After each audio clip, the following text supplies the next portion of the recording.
दोस्तों, भारत भी मानता है कि अब भारत और पावरफुल देशों में से है। जिन पावरफुल देशों में आता है चीन, अमेरिका, रूस और ब्रिटेन, क्योंकि अब भारत का कद इतना बड़ा हो चुका है कि अब हर देश भारत को बुलाना चाहता है, भारत के पीएम को बुलाना चाहता है और उसके साथ बड़े बड़े डील साइन करना चाहता है। लेकिन चीन एक ऐसा देश है जो पीएम मोदी और भारत के खिलाफ साजिश से रचता रहता है। अपनी फैक्ट्रियों से सामान निकालकर गुप्त तरीके से, फिर चाहे वो अलीबाबा की कंपनी हो या फिर किसी भी कंपनी के माध्यम से, भारत में अपने प्रोडक्ट्स को बेचकर उससे पैसे कमाता है और उसी पैसे का इस्तेमाल करके वह आर्मी को स्ट्रॉन्ग करके भारत के खिलाफ साजिशें करता है। लेकिन मोदी सरकार का अब एक फैसला चीन की तकरीबन लाखों फैक्ट्रियों को बंद करने जा रहा है। क्या कुछ चीन में हुआ है और पीएम मोदी ने क्या फैसला लिया है, यह हम आपको न्यूज में बताएंगे। लेकिन इतना जरूर बता दें कि अगर चीन वीटो नहीं दे रहा है तो भारत भी अब उसे बर्बाद करने में कोई कसर नहीं छोड़ेगा।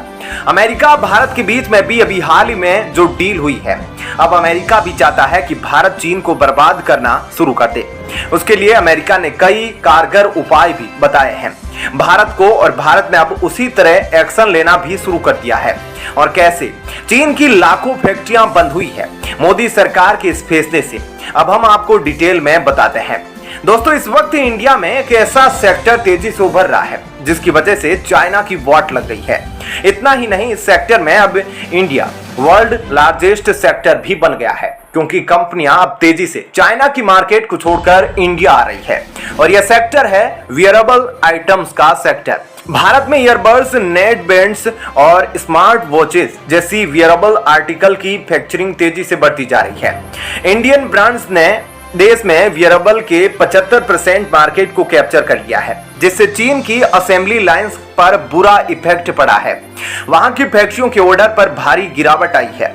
देश में एक के बाद एक कई फैक्ट्रियां बंद हो रही है। पिछले साल इंडिया में करीब 8,000 करोड़ के वियरेबल आइटम्स की मैन्युफैक्चरिंग हुई। इसकी वजह है सरकार का एक फैसला। सरकार ने पूरी तरह से तैयार वियरेबल आर्टिकल के इंपोर्ट पर 20% बेसिक कस्टम ड्यूटी लगा दी थी। इससे कंपनियों ने चीन से इंपोर्ट करने के बजाय देश में ही प्रोडक्शन करना शुरू कर दिया। आज भारत दुनिया भर में वियरेबल आर्टिकल का सबसे बड़ा बाजार बनकर उभर रहा है। जानकारों का कहना है कि बोट और गिज्मो जैसे ज्यादातर कंपनियां वियरेबल आइटम देश में बना रही है और यह वियरेबल असेंबली चीन से भारत में शिफ्ट हो गई, जिसके बाद चीन की असेंबली कंपनियों के पास कोई काम नहीं रह गया। पहले यहां कंपनियां पूरी तरह तैयार यूनिट्स मंगाती थी, लेकिन अब सरकार ने वियरेबल पर कस्टम ड्यूटी लगाई है। तब से उन्हें सेमी नॉक डाउन फॉर्म में मंगाया जा रहा है। यहां उनकी असेंबलिंग की जाती है और यही कारण है कि भारत को सप्लाई करने वाली कंपनियों के पास अब कोई ऑर्डर नहीं रह गया। ऐसे में इंडिया ने चीन को पीछे छोड़ते हुए वियरेबल का सबसे बड़ा मार्केट अब बन गया है और वियरेबल इंडस्ट्री में सिचुएशन अब काफी बदलती जा रही है। अब इनमें बोट, नॉइज और फायर बोल्ट जैसी इंडियन कंपनियों का दबदबा बन रहा है और अब देश की 75% मार्केट पर डोमेस्टिक कंपनियों का दबदबा है। देश में बिकने वाले 65% वियरेबल अब देश में ही बनाए जा रहे हैं। इस साल के अंत तक इसके 80% तक पहुंचने की उम्मीद भी लगाई जा रही है। अब हालत ऐसी है कि चीन की फैक्ट्रियों में काम आधे से कम रह गया है, जिसके बाद चीन की फैक्ट्रियों के पास कोई काम नहीं है और कुछ फैक्ट्रियां तो पूरी तरह से बंद हो चुकी है। तो दोस्तों, ऐसे में इस खबर के बारे में आपकी क्या राय है, हमें कमेंट करके जरूर बताएं। और अब आपको बताते हैं ऐसी ही एक और बड़ी खबर। दोस्तों, प्रधानमंत्री मोदी के अमेरिका से वापस आते ही अब यूएनएससी में भारत को वीटो पावर दिलाने के लिए ऐसा कुछ बड़ा भयंकर खेल हुआ है, जिसकी बात निश्चित ही जल्द ही भारत को वीटो पावर मिल सकता है, क्योंकि यूएनएससी की तरफ से खुद अब भारत और प्रधानमंत्री मोदी को लेकर काफी बड़ा बयान आया है, जिसने सभी देशों को हैरान करके रख दिया है। क्या है पूरी खबर, अब आपको विस्तार से बताते हैं। दोस्तों, आप सभी जानते हैं कि भारत कितने लंबे समय से यूएनएससी की स्थायी सदस्यता लेने की कोशिश कर रहा है, लेकिन चीन की वजह से अभी तक भारत को स्थायी सदस्यता नहीं मिल पा रही है, जिसकी वजह से हर बार भारत को वीटो पावर मिलने से रह जाती है।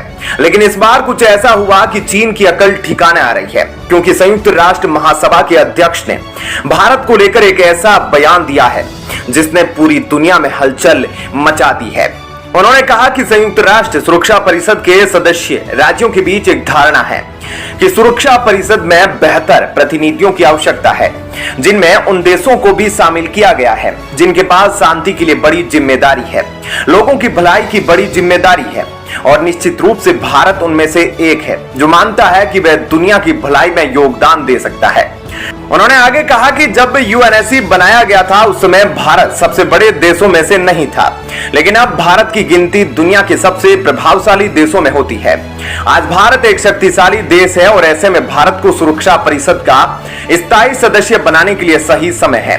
यूएनएससी में बहुत ही जल्द सुधार किए जाएंगे। भारत सुरक्षा परिषद के सबसे एक्टिव मेंबर्स में से एक है और भारत हमेशा ही विश्व शांति के लिए चलाए गए मिशन में भाग लेने में सबसे आगे रहता है। इतना ही नहीं, उन्होंने आगे कहा कि भारत जनसंख्या, अर्थव्यवस्था, विज्ञान और प्रौद्योगिकी के मामले में तेजी से बढ़ रहा है। जिस तेजी से भारत विकास कर रहा है, जल्द ही भारत एक महाशक्ति के रूप में पूरे विश्व में उभर कर बाहर निकलेगा। इसके अलावा उन्होंने प्रधानमंत्री के बारे में भी अपनी राय रखते हुए कहा कि वह प्रधानमंत्री मोदी से मुलाकात कर चुके हैं। यूनाइटेड नेशन के हेडक्वार्टर में योग दिवस के दिन उन्होंने पीएम मोदी से मुलाकात की थी। रणनीतिक सोच रखने वाले, एक राष्ट्र की परंपरा को अपने साथ लाने वाले व्यक्ति है, ऐसा यूएन के अध्यक्ष ने पीएम मोदी के बारे में कहा है। साथ ही उन्होंने आगे यह भी कहा कि वे ऐसे व्यक्ति हैं जो जानते हैं कि भारत को किस दिशा में और किन ऊंचाइयों तक लेकर जाना है। ऐसे में यूएनजीए के अध्यक्ष के इस बयान से साफ पता चलता है कि भारत को लेकर यूनाइटेड नेशन की सोच किस तरह से बदल रही है और सुरक्षा परिषद में भारत की स्थायी सदस्यता को लेकर अब यूनाइटेड नेशन भी पॉजिटिव होने लगा है। वरना इतने समय से मांग करने के बावजूद भी यूएनएससी ने कभी भारत की स्थायी सदस्यता की मांग को सीरियसली नहीं लिया, लेकिन इस बार भारत के रवैये को देखकर यूनाइटेड नेशन घबरा गया है। उसे समझ आ गया है कि भारत को हल्के में लेना ठीक नहीं है और शायद यूएनजीए के अध्यक्ष का यह बयान इस ओर संकेत भी करता है। ऐसे में अगर अब भारत को वीटो पावर मिल जाती है तो भारत यूएनएससी में कई सारे बड़े बदलाव कर सकता है और चीन को भी अच्छे से सबक सिखा सकता है, क्योंकि अभी तक चीन यूएनएससी में अपनी दादागिरी चलाता आया है और अपनी वीटो पावर का गलत इस्तेमाल करते आया है। ऐसे में अगर इस बार भारत को वीटो मिल जाती है तो भारत चीन को अच्छे से सबक सिखाएगा। चीन ये सभी बातें जानता है, इसलिए वह भारत को वीटो पावर नहीं दिलवाना चाहता। लेकिन अभी जिस तरह से भारत और प्रधानमंत्री मोदी को लेकर यूएनएससी की तरफ से जो बयान आया है वह दिखाता है कि भारत के पक्ष में ही है और भारत को जल्द से जल्द वीटो पावर मिल सकती है। और दोस्तों, ऐसे में इस खबर के बारे में आपकी क्या राय है, हमें कमेंट करके जरूर बताएं और